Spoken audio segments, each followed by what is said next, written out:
Okay, today we're going to be checking out Gigok with Best of Anime 2023. I always do watch these videos every year, so I'm excited to check this out. I do enjoy watching Gigok videos. I would say he's probably one of my favorite anime YouTubers. But so yes, check this out. Well, it's that time again. Another year has passed us by, and with it, I think 2023 was actually a pretty good year for anime. We got good shows, we got bad shows, but the real question is, what are the moments that are going to be remembered? Oh, it's on 100. I still haven't seen the Trigun remake. 2023 was a year dominated by absolute heavyweight shows just completely taking over. Anime seemed inescapable whether you were a fan or not. Successful live-action adaptations, the One Piece live-action is so good. To an end. Memes, so many memes. It feels like the influence of a handful of shows have truly seeped into mainstream pop culture and only continues to grow from there. But there were still some other things happening around our little sphere. Anime fans continue to find... Oh yeah, I forgot that it's quite memorable, you know, to realize like, yeah, this is like this is the year Attack on Titan ended, like 10 years. But yeah, Attack on Titan started in 2013 and in 2023, yeah. So I think it's memorable in that sense, you know, the year that Attack on Titan came to an end, like a full 10 years of Attack on Titan. Any opportunity to complain about CG, this time even Demon Slayer was catching strays, with viewers complaining about how these fishes look like an absolute joke. How dare any animation studio consider this acceptable quality, they cried. Meanwhile, in Isekai Land... Oh, not Isekai Land. What the fuck is that? This is what peak CGI looks like. Togashi drew 2 lines and got 44 million views, 400k likes, and 100,000 retweets. Meanwhile, I'm out here drawing at least 8 lines, and I'm still waiting for Shonen Jump to hit me up with that manga deal. One Piece defied all odds by giving us a live-action adaptation that didn't suck, while the Jujutsu Kaisen fanbase came together to collectively say, nah, I'd win. Which is what I think they say when they enter a contest of who can more effectively spoil their fucking series. Oh my god, okay, oh my god. But they would probably win against this random dude from Mashal. And Rhodes Amos! I mean, look at him. He lost like 2 seconds. Who the hell would play a character like that? Probably some dumbass hack. For real though, it's been 10 years now since I've been doing these yearly anime recaps. I have gone through a bloody decade of anime, and a lot has changed during that time. I can only imagine the wild things that were happening in 2013 back then. Hayao Miyazaki finishes his latest feature film, The Wind Rises, just before announcing his retirement from filmmaking at the ripe young age of about 197 years. It's actually crazy, like, even like in 2013, his video quality is really good. Like, honestly, the videos like 2013 was like really great. Like, he's just Gigok's just a really amazing YouTuber. Like, so that was a fucking lie. There are a lot of shows that didn't make my list this year. Not because they weren't good, but because I didn't have much to say about them other than it was good. Hell's Paradise was fun. So was Mashal. So was Undead Unluck. One day, I'm sure the West will appreciate Uma Musume as much as Asia does. Today is not that day. Wait, there was a new one of Musume? I didn't even know that. Story of all time, but having its main character go, erectile dysfunction. People have been trashing Rudy left, right, and center, but I think he's proved he's a real gentleman by showing that he never. I actually have not watched Erectile Dysfunction yet. I need to watch Erectile Dysfunction. It's not season 2. It's just Erectile Dysfunction. Ever raises his sword at a girl. All right, let's get to my favorite shows of the year. But before we do, a quick word from my sponsor, Bespoke Post. Bespoke Post is a monthly membership club. Okay, I'm sorry, Gigok, but.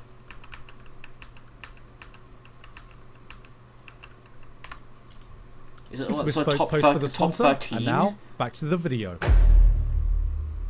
Oh, Zom 100. The Zom 100 is great. The zombie genre is probably one of the most saturated and overdone genres you can find in any entertainment medium. True. About 10 years ago. Yet somehow in 2023, we still got an entirely fresh and original take on it. I mean, honestly though, like, zombie series and anime, I don't know like a lot of like really great like zombie like apocalypse or sort of like zombie centered shows, like Zombieland Saga. But I guess like I don't know, Zombieland Saga technically is like a zombie anime, but it's not like, you know, sort of like what I would expect from like zombie movies. So, you know, like The Walking Dead's like a zombie apocalypse sort of thing from like, you know, what I sort of get from like sort of zombie-esque sort of like media. But no, honestly, I can't really think of like too many like zombie-esque sort of anime, like popular anime. So honestly, like zombies are probably like oversaturated in media in general. But I honestly don't think zombies are really like that saturated in anime and manga. Zom 100. Zom 100 tells the sad story of Mappa employees. Overworked and undervalued by the company overlords that run their lives. I mean, he's not wrong. Zombie apocalypse for he isn't wrong, to start to be living the fair. life he should have. This show felt like a personal call-out for anyone who's ever worked a dead-end job in their lives and has daydreamed of something, anything happening to take just away like their the concept of responsibility black out of their companies in hands, Japan. even if that thing is the end of the world. Akira personifies that feeling of pure freedom we all secretly wish we had. That feeling that breaks the shackle of responsibility of having to go to work, of having to wake up only took like everyone on the planet to fucking die in a zombie apocalypse. School the next day. Eren Yeager looks at him and goes, "Fuck that guy," which is embodied in one of the most impressive opening episodes all year. It was where amazing. You could feel that It was every single fucking person working on incredible. it channeled their passionate hatred of all the previous employers that had ever wronged them. This is definitely one of the Unfortunately, best it felt like a lot of the hype episode got taken ones I've away, seen in a long largely due to time. episode releases being plagued with constant delays because of time slots and supposed production issues. Oh hey, would you look at that? Even though the show lost some steam as it went on and was tonally a bit all over the place at times, it was still a fun little show I think anyone could enjoy, because in this day and age where it feels like people are fighting tooth and nail just to survive, I think a lot of us could use a story about one man reminding us all how to live. Oh, it's definitely still like a good show, like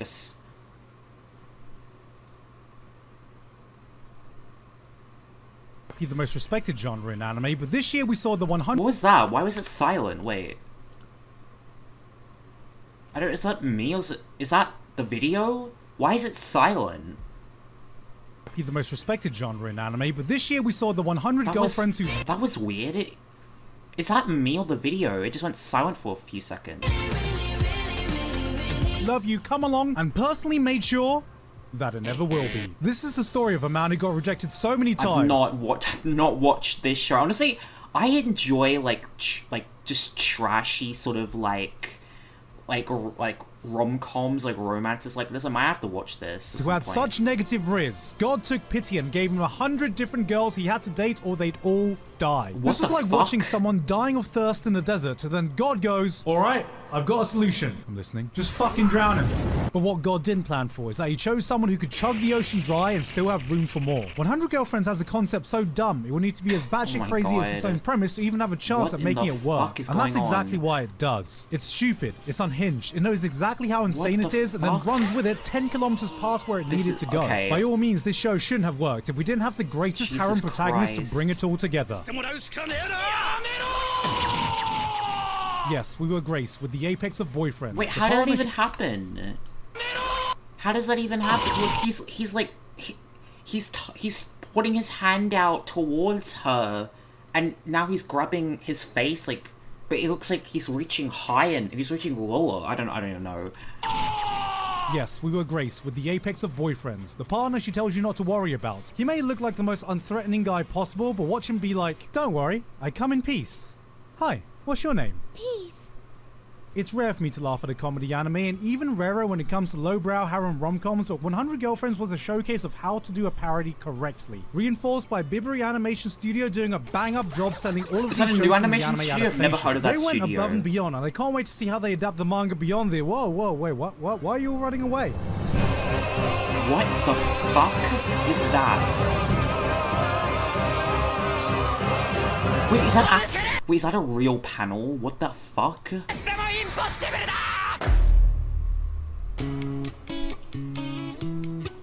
Oh my god, I need to watch this. I actually have not seen...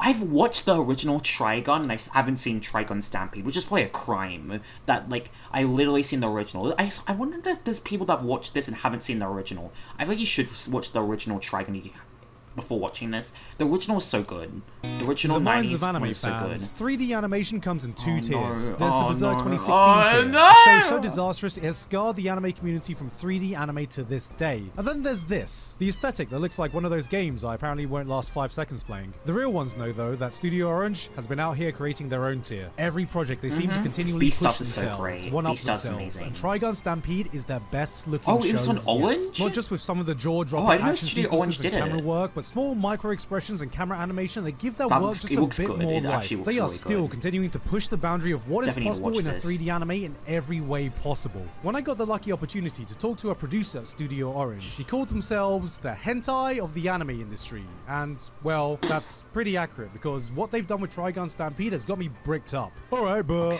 how's the show? Trigun is one of the most beloved definitely what I was like unsure about is like, does this keep the essence of the original anime? From the old school Adult Swim era, and when you take on the mantle of rebooting a franchise like this, you always have to contend with picky fans comparing each and every little change in detail. Flash's bounty is way smaller. He has a different haircut, different gun, character designs that looks like this now look like this. Now where have I seen this aesthetic before? Oh. The spaghetti western feel takes a backseat to fully flesh out a hard sci-fi story. It's more dark, more gritty. One of my favorite things from the original being Vash and Wolfwood's epic buddy cop dynamic feels a tad more intense. I'll skin you alive and play with your bones until you're begging to die. You got that straight? Because honestly, what I really liked about the original was the sense of like the goofiness of the original, and like there was some like comedy aspect to it, that's what I really enjoyed about the original. So I don't know if I will actually like more seriousness. Obviously I don't think there's anything wrong with it being more serious, but it's just like I felt like what I really liked about the original Trigun was because I enjoyed that like non-serious nature of it at times.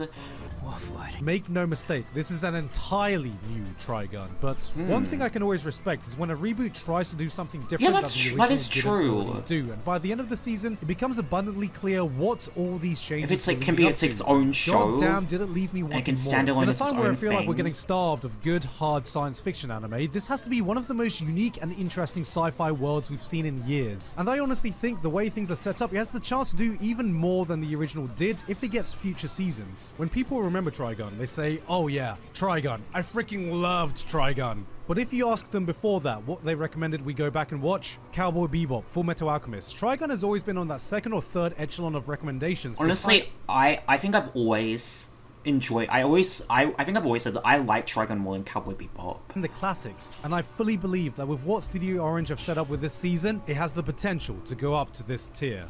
I do need to watch this though.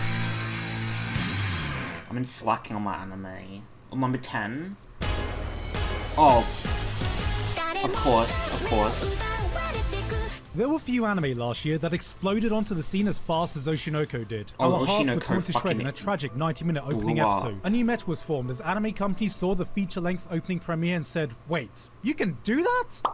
It's free real estate. The opening song became the very first Japanese song to top the global Billboard 100 charts. Wow. The people of My Anime List came together and went, fuck you, Full Metal Alchemist! This is the greatest anime ever made. Then, everyone remembered Full Metal probably is on top again. there was an entire rest of the show you needed to watch. Describing the plot of True. Oshinoko is like, alright, so there's a doctor who's a huge fan of this one idol, then it turns out the idol he likes shows up at the hospital, but then it turns out he gets reborn as that person, crazy fan comes back and murders their mom as well, and it's maybe the same person, maybe not, but then because he's really traumatic. So, it's an idol anime? No. Sometimes Oshinoko is a victim of this own insane premise. Like, I don't even know if I fully understand this main character. A grown-ass, idol-obsessed man who gets reincarnated as the son of the girl he idolized and grows up being obsessed with his now mum and any other girl who even remotely reminds him of her. Like, if I call him a motherfucker, is he more likely to say fuck you or yes please? Here's a feed of Sigmund Freud's grave right now. But behind all that, the show shines as this interesting, no bullshit, Instagram filters off look at the Japanese entertainment industry, showing you what really happens behind those closed doors when the cameras are turned off. I hate the media!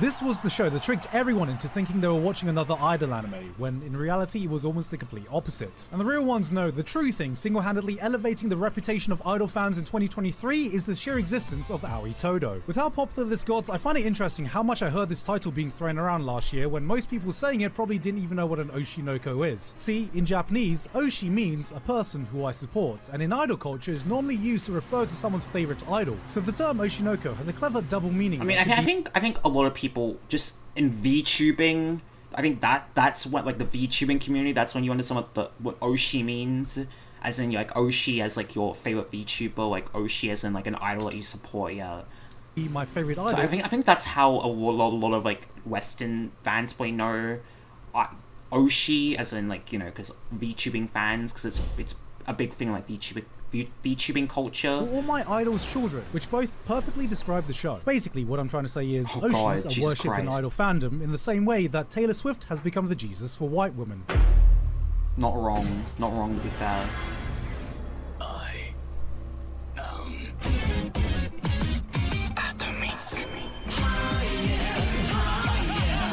Saying you're a fan of isekai feels a bit like saying you're a fan of British food. People think you're consuming the most bland, tasteless piece of garbage the world has ever seen. I mean, I'm sorry, it's not wrong. Friend come visit and they have a taste of a proper full English breakfast, a perfectly cooked Sunday roast. This is the second season? I've never even watched the first season. They try some of our Cornish pasties, our crisps, and it's like, damn, this is pretty good. Wait, what is this? I know that Gigok is a fucking trash isekai fan, but like number 9. This is a good isekai. What even is this isekai? Actually, that is my Eminence in Shadow. This takes every single Eminence trashy in Shadow. cliche tropes you scoff at in isekai and wears it like a badge of honor. Edgy main character, an army of girls in his harem, blatant power fantasy, nonsensical plot lines, cheesy dialogue, boobs. You know it shouldn't work, but it wears it all so proudly you start getting convinced that it's actually cool. It's not that it isn't stupid. It is stupid, but it doesn't give a fuck if you care or not. And I thought this would eventually run its course until I kept watching and realized that this has a more interesting plot and better world building than 90% of isekai out there, which actually says less than you think. For as self-aware as it is, it spares no expense in building up this fully fleshed out world with most so many isekai are moving kind of parts. just trash. Every new arc, But you see the dominoes being perfectly laid out. It's all set up for Sid to come in and topple them on the biggest stage possible. And even though you know it's happening, when the moment comes, it delivers. Every single time. This was the most fun I had with any show all year, and just when I think the plot has nowhere else to go, season 2 ends with a world-shaking development that made me go, fuck! One more isekai doing this! Gonna have I guess 3 what I'm trying to say seasons? is, That's a lot. I really miss Greg's. Okay, what's it? Oh, of course. It's number 8. One man's freedom. Some people might even be like, that's pretty low. It being number 8 on the list is another man's genocide.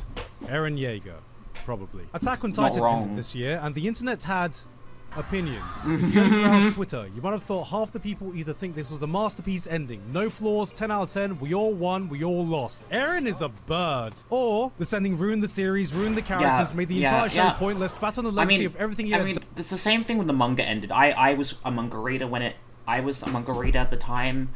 Yeah, the internet people have the same sort of like opinion when the manga ended. So I was definitely expecting this reaction with the anime too. No one's gonna remember Attack on Titan now. Eren is a bird. Today, we're gonna talk about how to stop smoking crack. Now, with real people I've actually talked to, the consensus seems to be that this was a satisfying conclusion that did everything it needed to do. I don't think it's a horrible ending. I had my slight nitpicks with the execution of this ending, but absolutely none of it took away from my love for this series as a whole. What Attack on Titan has achieved and the impact it's had on the global reach of anime is something that will go down in history as one of the defining shows of this era. This might not be my favorite ending of all time, but it is certainly the ending to one of my favorite anime of all time. So for one last time, thank you. The journey is definitely one of the best. Only those around now will know that feeling of after years of waiting through final seasons of final parts of final episodes. 2023 was that time we could definitively say that this was the final bit of Attack on Titan we'll ever get to sell. God damn. Oh, I fucking knew it. I fucking knew it. They're gonna fucking continue it. I fucking knew it. They're gonna do like a spin-off or a continuation or some fucking bullshit. I mean, to be fair, there actually is a spin-off Attack on Titan manga called Before the Fall, which honestly, I wouldn't even blame them if they wanted to milk the franchise by animating the prequel before this. It's like a spin-off prequel sort of thing, because it's before. It's like years before the original Attack on Titan. It's like 100 years before the Fall. If they actually wanted to make an anime of that, I wouldn't even blame them. Turn with brand new chapter on April 30th, 2024, after its controversial conclusion. Consists of 18 pages.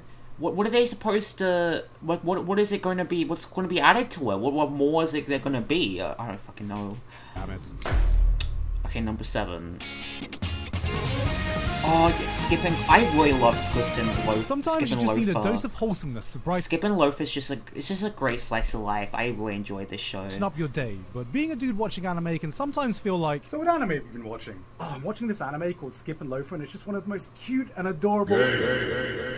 Yo, you catch the latest episode of Jujutsu Kaisen? There was nothing in 2023 that made me come out of every episode feeling as good as Skip and Loafer did. This shit was a weekly injection of sunshine into my veins. I mean, just look at this opening alone. Wholesome. The colors, the vibes, the catchy song, this goddamn dance. Wholesome. It's enough to make any grown-ass man internally scream, ah, this is so cute! Fuck yeah, violence, am I right, lads? Skip and Loafer is about as God. straightforward as you can get. A country bumpkin moves to the big city and adjusts to her new high school life. It doesn't need any complex plot because it exudes this air of authenticity that makes you feel so goddamn good. It's Like, rare all I to can find do an is like, anime as genuine as this one. Because when I say high school life, I don't mean your typical cutesy anime high schoolers that are like, these are teenagers. Real teenagers, With just their own- enjoying their lives yeah. to the fullest. No melodrama, no overly anime bullshit. This is youth and adolescence No at its most pure fucking without feeling like it's been superpowers. put through some moe anime filter. And there's just something so endearing about that. Okay, a common adult, why would I be interested in teenagers? Look, as a certified man, wait, that line sounded really wrong. Look, as a certified man baby pretending to be a grown-up, let me Man tell you, baby. adulting sucks. Oh We yeah, have I jobs. mean to be fair, yes, yeah. Sydney calls him what, baby man. We have responsibilities. We have goddamn taxes. Sometimes you yearn Something for a like time that. when life was simpler and more straightforward, and maybe that time is romanticized. Maybe you're looking back at that time through rose-tinted glasses. But whether you are or you aren't, you'll never know, because we'll never be able to get that time back again. Oh, this Ever. This feels kind of sad though.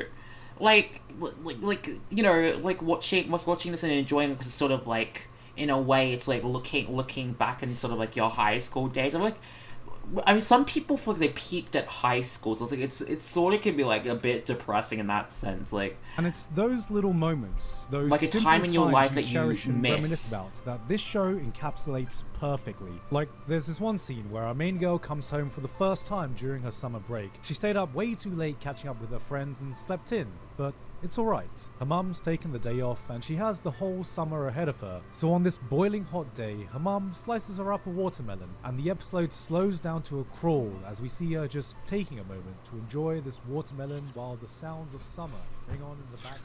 And she just stops and just appreciates.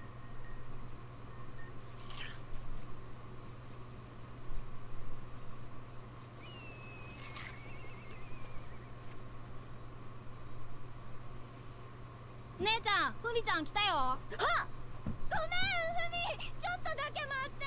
And just like that, her summer was over. number 6. One isn't. One isn't.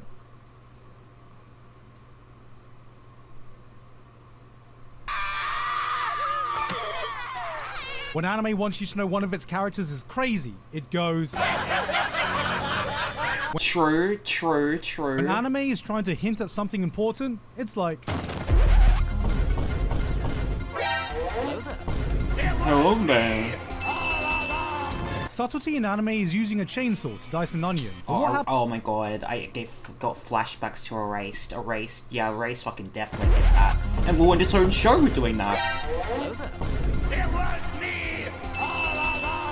Subtlety in anime is using a chainsaw to dice an onion. But what happens when a show comes along that treats you like you have the IQ that Rick and Morty fans say they do? You get Heavenly Delusion. Here is a show that doesn't take you by the hand and leads Heavenly you, but leaves you to Delusion. discover the story I on don't your think I've own. heard this- It drops I you don't into think I've heard this of this insane one. world, gives you a hand-drawn scribble of a map, and says, figure it out yourself. It's episode 1. Boom, we see a duo exploring a ruined Tokyo that gets in some kind of altercation with some bandits. Alright, you get the idea. It's some post-apocalyptic world, people are fighting for survival, and Would you look at that? Oh, I am. And I like what I see. What are you ladies doing? you're praying this doesn't have the ugly bastard tag Oh on it. no, The girl brings out a oh gun that looks god, like this no, and yeah, immediately please gears shoot start them. turning. Wait, is this They some fucking sci-fi deserve world it. shit, or is that a damn Fisher-Price toy, you think? The bandits start attacking anyway, and they fight back, so you're like, ah, okay, maybe she was just bluffing, so this is just a normal world after all. Oh, that's a gun. In a single scene, the show has set up its world, got you asking questions, played with your expectations, answered your question, left you needing more answers, all without directly telling you a goddamn thing. This is Heavenly Delusion for all 13 episodes. This had one of the most intriguing worlds of any show this year, but trusted you to piece everything together yourself. There is no wasted scene, no out-of-character Wow. moment. Everything is a possible Okay. puzzle piece that clues you into the bigger picture. What happened to this world? Why are there nightmarish creatures that are eating people? What kind of sick experimentations is going on behind the scenes? Were you paying attention even now? Because you just saw a random drawing of a fish with legs that looks oddly like this horrific thing. And the real question is, did you see a connection without me saying anything? Only by watching intently do you realize how many crumbs are hidden in plain sight. You get given enough to get a rough idea, but never enough to see the full picture, and it's that unknown that makes this world as intriguing as it is goddamn terrifying. By the end, we've only just seen a slice of the larger whole, but it's so refreshing to see an anime that will have your neurons firing in a way where you don't have to worry about watching with headphones on for once. You know, most of the time.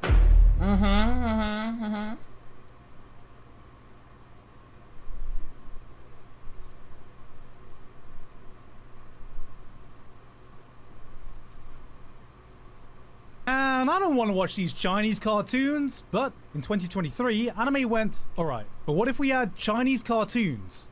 Japan. Apothecary Diaries is an anime that takes place in ancient China, not China, in a palace setting that immediately reminded me of the badly dubbed Chinese soap operas I sometimes walk into my mum watching as a kid. At the beginning, I didn't fully realize what the big hook of this show was. Was it the House MD style medical detective stories? Was it the historical drama surrounding the palace politics? Yes. But on top of that, it has, simply put, the best female character we could find all year. Wow. And sometimes, that's all it takes. For far too long, anime seems to think we want only one thing, and it's this. No. How about nothing more than just a well-written, believable... I mean, to be fair, I think there's a lot of people out there who fucking want that, to be fair. Compelling female protagonist. And this. Mao Mao is a character that deserves to be in the running for one of the best protagonists we saw in 2023, and was such a breath of fresh air to see. Her presence was overpowering without conforming to what a lot of shows seem to think a good female character is. It's not that she's not like other girls, or premium waifu bait, or a strong female character trademark. She's just a girl. A well-written, believable one that doesn't forget that she's a person first before being just another girl. She doesn't have to be unfeminine to find the overly flirtatious attitude of some pretty boy unappealing. She cannot be your typical waifu bait and still absolutely slay when she needs to. She's not strong because she can beat up 100 guys, but because she's headstrong in her own values and beliefs. Here's a clever realist who acknowledges her place in the palace hierarchy, but isn't afraid to throw hands when shit needs to get done. Yeah, my girl just yo. I thought the power behind that, while asserting her fucking dominance all over the palace politics, made this such a compelling watch. And hopefully more shows will be able to take note of great characters like this.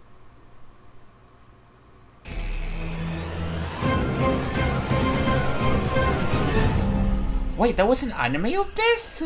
Appreciating the statue of David up close, getting to see I didn't know Messi dribble they did past an anime 5 of players, it. watching Jack Nicholson command every scene he's in. It doesn't matter But what I feel like I've like not kept up. I mean, to be fair, at this point it's hard to keep up with all the fucking anime at this point, because like now there's just so much anime to keep up with. I know they did Pluto is always like among that I've always heard about, like saying like you need to check out. I didn't know they did an anime of it. It's always enthralling to see an absolute master of their craft at work, and that's the exact feeling I get whenever I get to see anything written by Naoki Urasawa, and Pluto was absolutely no exception. I'm gonna check this out. I didn't know they did an anime of Pluto. The greatest robot the world has ever seen. There are only a few mangaka that can boast such a legendary status as Urasawa himself. When you have a track record of titles like Monster, an absolute masterpiece with arguably the greatest villain anime has seen. 20th Century Boys, not just my favorite. I haven't actually watched Monster yet, but that Monster, I know Monster will be like incredible if I watch it, and I need to watch Monster. Manga of all time, but one of my favorite pieces of fiction to exist. Pluto is meant to be one of his weaker works, according to Die Hard fans. And goddamn, if this is him operating at his lowest potential, this is like sending in your weakest fighter, and that fighter turns out to be Gojo fucking Satoru. Oh wow. Yeah, that analogy checks out. This has all the calling cards of a classic Urasawa tale. He sets the stage, a sci-fi world where humans and robots coexist, a series of unsolved murders, a detective that is missing part of his memories, a robot that has done the impossible and taken a human life. He hooks you into his world and leaves you with a single question when the first episode ends. Just how deep does this rabbit hole go? The man's ability to construct a mystery and captivate an audience through his mastery of suspense, to me, has the same level of craftsmanship as seeing a master blacksmith make a legendary sword. Every episode is so dense with emotion, a plot that will keep you guessing through all the twists and turns, sitting on top of the sheer thematic depth of the story that every single character carries on their back. And by the end of it all, he'll leave you with these ideas that you'll be thinking about far after the credits roll. This is some of the finest storytelling you can find anywhere. If I had to make a guess why this didn't And make his as big of weakest an impact work. as it probably should And have, Kurosawa's this weakest- was an weakest- adaptation of a his sci-fi weakest manga works. that was written 20 years ago that was originally a reimagining of Astro Boy, a manga Damn, that it's older than me. came out 60 years ago. So, inevitably, there might be some aspects that feel a bit dated. What's this? A war involving the invasion of some Middle Eastern country predicated on the possible developments of robots of mass destruction? Oh, hey, there's a guy called Adolf. He's a bad guy. Couldn't agree with you more, my dear Adolf. But along with a slightly It is really interesting now. It seems like they're doing a lot of like remakes and reboots of things, because I feel like you wouldn't think that, oh, like, yeah, now in 2023, let's do the manga that started 20 years ago, you know? It seems like now, like, really at this time, like, we're doing a lot of, like, remakes and reboots and season 2 of things, and honestly, I love to see it. I do really like to see it, seeing, you know, stuff that people have always wanted an anime adaptation of, because I'm sure there's been a lot of people that have wanted, like, a proto-anime, and finally now, like, 20 years later doing it, you know, it's really cool to see, like, a lot of, like, reboots, remakes of anime that and things that haven't had, like, adaptations or new seasons of, like, years and years coming back now. Honestly, I think it's really cool to see. lukewarm ending, this doesn't take away from the legacy of one of the greatest mangakas alive right now. So, I have one question left. Are we ready to attempt a 20th Century Boys anime? Oh, okay, what is it? Okay, what is it gonna be? Did Vinland Saga Season 2 come out in 2023? That might be there. I don't know, what else could there be? I don't know, there'll be Spy Family. I don't think there's anything really more to add with Spy Family. I wouldn't expect Spy Family Season 2 to be this high. Domain expansion. Oh, Jujutsu Kaisen. I forgot about Jujutsu Kaisen not being out. Okay, of course, I forgot Jujutsu Kaisen Season 2 hasn't been talked about yet. I actually haven't seen Season 2 of Jujutsu Kaisen. I haven't seen the movie. Do I need to watch the movie this season too? I don't know, but that's a sin that a lot of people are probably just, like, screaming at me at. The fact that I've not watched Season 2 of Jujutsu Kaisen. I've not seen it yet. Is Season 2 just better than Season 1? Like, I thought Season 1 was, like, good, anime, you normally go through but I didn't think it was, like, amazing or out of this world. world. It all builds up to this one, or at most 2 episodes where the production values skyrocket, and you're treated to this insanely animated fight that will drop your jaw to the floor. These are the scenes that everyone remembers and defines the top fights of the year. Jujutsu Kaisen went, how about we do that? For every single episode.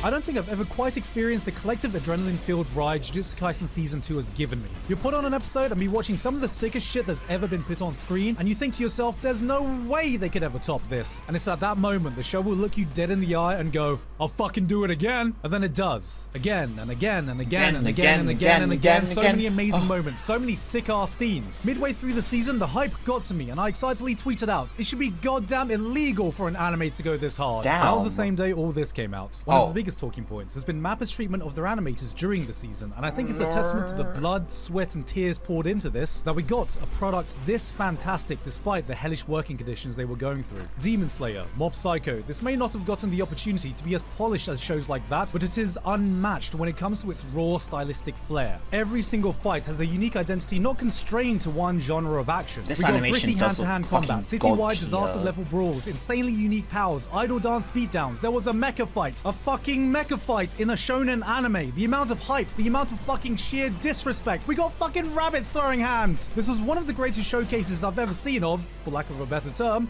fucking cool shit. This felt like the purest celebration of fight scenes and choreography. We were in the audience. They got to marvel at a symphony of some of the coolest set pieces you can find in the medium. The Shibuya arc may not have been peak storytelling or the peak of all shonen arcs, but right now this is the peak of action spectacle. I guess it's just good shonen, I guess, really. That's what I think what Jujutsu Kaisen to me really embodies. I feel like I obviously haven't seen season 2 yet, but it just feels like it's good just shonen. You know, it's a good, just like solid shonen, like battle shonen. And I think that's really what JJK like embodies, it's just really solid and just good shonen. It's good fight scenes. It's probably not the most intensive of stories, but that's not what not what it's supposed to be to me. It's like it's really just like, because like, do like do shonens normally have the best and most intensive of stories? No. Like battle shonens like Naruto, like Bleach, those sort of like things, like not really. But it's like, it doesn't need that to be like amazing, because it's like, it's a, to be like an intensive, fun, hype sort of battle shonen. I think that's really what Jujutsu Kaisen's embodying, and I think it does a much better job at that than like, fucking My Hero. I haven't watched My Hero in a while. I'm still far behind on that, but like, in comparison to like modern shonens, like mainstream Shonen Jump series, I think Jujutsu Kaisen's probably done it a lot better at like at hype, at like hype hype fight scenes, keeping the hype up. And I mean, to be fair, My Hero is like a lot further on, and I don't know, maybe Jujutsu Kaisen could fall off at a certain point. But I would say probably like peak JJK is probably better than like peak My Hero. What the fuck was peak My Hero? Like season 2 was like the tournament arc, probably, I would say.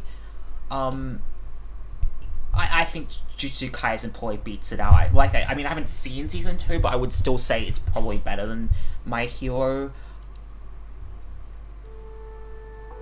The way elves see this world is a mystery. Oh, of course. I've heard this is like, people were saying like their favorite anime of all time, which I think is crazy.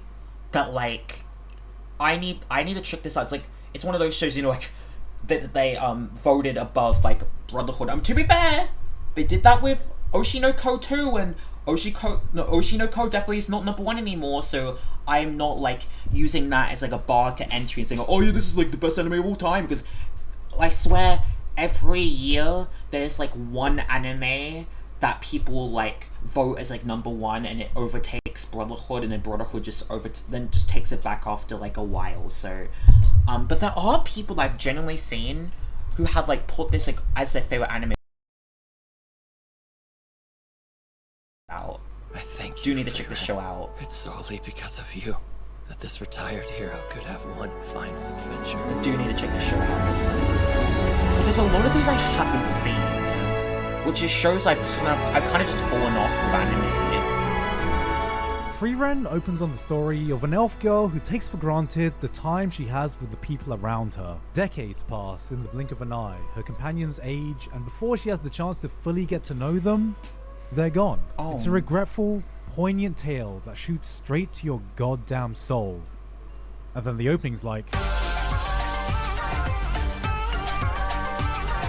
this show took a different approach to fantasy adventure while encapsulating everything that the genre is about. There might not be any demon lord to defeat or world to save, but instead we have a journey about appreciating the smaller things in your life. The beautiful things you might have missed if you forgot to look for them. I showed this to a mate and he was like, Frieren? You mean Side Quest, the anime? And I bloody ate him. Because of how fucking accurate that is. Yet it's through those detours you take along the road to your destination that Frieren absolutely if you do it right, shines. it It's can the be type amazing. of show that grips you without ever needing to hit you with any flashy, high-intensity action scenes to keep your attention, and then it hits you with these flashy, high-intensity action scenes. This series didn't need to go hard in its animation in any way, shape, or form, but chooses to do so anyway. This is what it's like to watch a fully polished product, but like Frieren's own journey, these are not the moments that stick with you. For the world-saving adventure she went on, the slice of memories we get are those small moments that really defined the time she spent with her party. And as she forms new bonds, you start to see those small pieces she begins to pick up from the people around her that slowly become a part of her. This is what every fantasy tale aspires to be. It's shows like these that somehow make you nostalgic for an experience you've never had, friends you've never made, but at its heart, it's a gentle reminder to cherish the things in your life that really matter, to make the most of the time with the people you truly value. From what I'm hearing Gigok say and by like what I'm seeing, I think it seems like really one of those shows that makes you immersed it immerses you in this universe, and I think that is one of like the strongest hooks a show can have, that can make you feel so invested inside of a universe, make you feel so invested in this party of people. Even it doesn't need to do it doesn't have to have all of these like intensive things to make you immersed in it. It's about just like the world building, and it's about the way that the narrative is shown and it's told, and that to me is like peak storytelling, and that is peak story writing. And if that is the case, obviously I've not seen Freeland, sorry, I don't know how to pronounce it, but, I don't know if that's the case. Let me know in the comments what is sort of the appeal of this show. What's like the hook of it? I do think that's what I'm sort of gauging it is, because I think that just those shows that can really just immerse you inside of a universe are like some of the most peak shows in my opinion, is that they don't need to do all of these intensive things to make you immersed. And that's exactly, to me, what also makes Slice of Life so amazing. I think that's what Skip and Loafer sort of has, is that you don't need to do all of these incredible, amazing, sort of intensive things. The embodiment of what I enjoy about Slice of Life, and I think the same thing with this, is it's the fact that you just get immersed in this universe, in this atmosphere, and these characters, you get immersed into these characters, you get invested in it, attached to these characters, and you enjoy what they do, just living their life, even if they're not doing all of these like amazing sort of interesting things, even if it's just like going on side quests. You enjoy this universe and you love these characters, so it's still an investing and entertaining experience. Okay, what's number one? Actually, Demon Slayer? I don't know. It's Vinland Saga. Okay, that's what I said. Oh my god, I still need to watch this. If Vinland Saga Season 2 is number one, I fucking need to watch it. I really need to watch it, because Vinland Saga Season 1 was like peak of... I forgot what year it came out. I think 2019? 2020? Something like that. Vinland Saga was like peak of that year for me when it came out. I need to watch Season 2 of Vinland Saga. If this is number one for Gigok, I need to watch it. I've heard so much about Season 2, I need to watch it. I will be reborn, and I will atone for all that I've done. That's all we've ever wanted. Something in this world that can give us a reason to keep going. Vinland Saga Season 2. When I was a kid, my father would read me bedtime stories that my childish mind would always be absolutely immersed in. Accounts of hungry caterpillars. Oh my god, I read that. Fishes, I read those books too. These were the greatest stories I've ever heard. Wait, I read those books too. Oh my god. End off with a message, a seed that got planted in my head that would hopefully sprout into a lesson that would stick with me. And as you grow older, start learning new lessons by experiencing real life, you forget the effect that stories can have on you. A good story can not only entertain you, it can move you, give you a new perspective, teach you something you never knew you could learn that you can take far beyond the confounds of watching some piece of entertainment. That is the power of a great tale, and that is everything that Vinland Saga Season 2 encapsulates. Wow. I cannot begin to describe the sheer effect this show had on me. Season 1 was a compelling adventure filled with tragedy, vengeance, and violence. So to anyone coming into this season blind, you probably would have been taken aback. The violence takes a backseat to a pure, methodical character drama. Vengeance has been replaced by a saga of redemption and acceptance. Honor, glory, sacrifice, all left by the wayside, and all that remains is people just trying their best to find their place in this merciless world. While most series would cower at the thought of shifting gears this drastically, it is that strong juxtaposition that gives Vinland Saga's message the weight it has, exemplified by possibly the greatest character development we've ever seen in this medium. Thorfinn's transformation is something that transcends entertainment.